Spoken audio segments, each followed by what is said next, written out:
नामक राजा थे जिनकी 1000 स्त्रियां थी। उनसे केवल एक ही कन्या उत्पन्न हुई। वह अपने पिता के लिए प्राणों के समान थी। समय के साथ साथ सुकन्या युवावस्था को प्राप्त हुई। एक दिन राजा आखेट के लिए मंत्री, पुरोहित और परिवार के सदस्यों को साथ लेकर घोर वन में गए। राजा को शिकार खेलते हुए जंगल में 10 दिन हो गए। राजा दिन में शिकार खेलकर रात में स्त्रियों के साथ क्रीड़ा करते हुए जंगल में रहने लगे। एक समय सखियों के साथ सुकन्या फूल लेने के लिए जंगल में गई। वहां पर चैन ऋषि तपस्या में लीन थे। शरीर मिट्टी से ढक गया था, उसमें दीमक लग गई थी। ऋषि के सिर्फ दोनों नेत्र जुगनी की भांति चमक रहे थे। सुकन्या ने अज्ञानवश ऋषि के दोनों नेत्र फोड़ दिए। ऋषि के नेत्र से खून की धारा बहने लगी। इधर सुकन्या फूलों को लेकर सखियों के साथ घर को चली आई। उधर राजा के साथियों का मल मूत्र जब 3 दिन हो गए तो कुल से बोलो भगवान की हो गए। से पूछा कि हे मुनिवर, किस कारण से हमारी ऐसी दशा हो गई है, कृपया आप दिव्य दृष्टि से देखकर बताएं। पुरोहित जी बोले, हे राजन, भार्गव वंशी चैन ऋषि इस व्रत में घोर तपस्या में लीन हैं। आपकी कन्या ने उनकी अज्ञानतावश उनकी दोनों आंखें फोड़ दी है। उन्हीं क्रोध के कारण यह कष्ट उत्पन्न हुई है। हे राजन, अगर आप अपने देंगे तो ऋषि चैन प्रसन्न हो जाएंगे। पुरोहित के वचन सुनकर राजा ने ऐसा ही किया। वे चैन ऋषि के पास गए। वहाँ पर अनेक आभूषणों से युक्त नाग कन्या तो कश्यप ऋषि के यज्ञ मंडप में सूर्य भगवान का पूजन कर रही थी।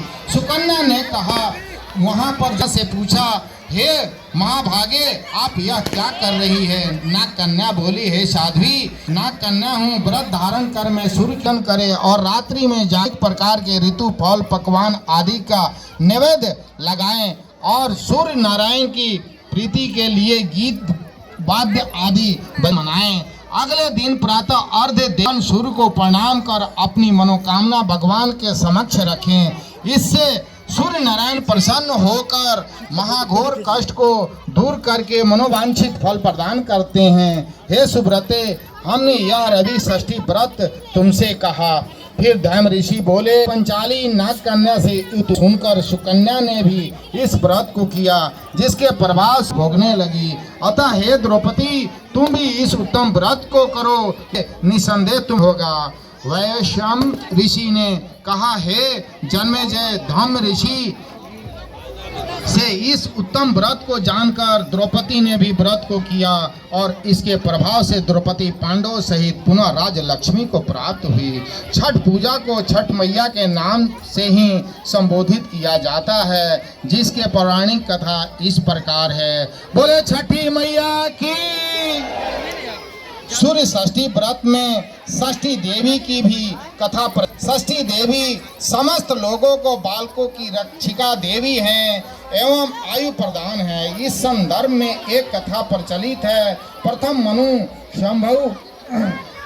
शंभु के पुत्र प्रियव्रत को कोई संतान न थी। एक बार महाराज ने महर्षि कश्यप से अपनी व्यथा सुनाई और पुत्र प्राप्ति का उपाय पूछा। महर्षि कश्यप ने महाराज को पुत्रेष्टि यज्ञ करने का परामर्श दिया और से एक पुत्र ने जन्म लिया, किंतु वह शिशु मृत था। महारानी को मृत प्रसव हुआ है। इस समाचार को पूरे नगर में शोक व्याप्त हो गया। ने शिशु के मृत शरीर का स्पर्श किया, जिससे वह उठा।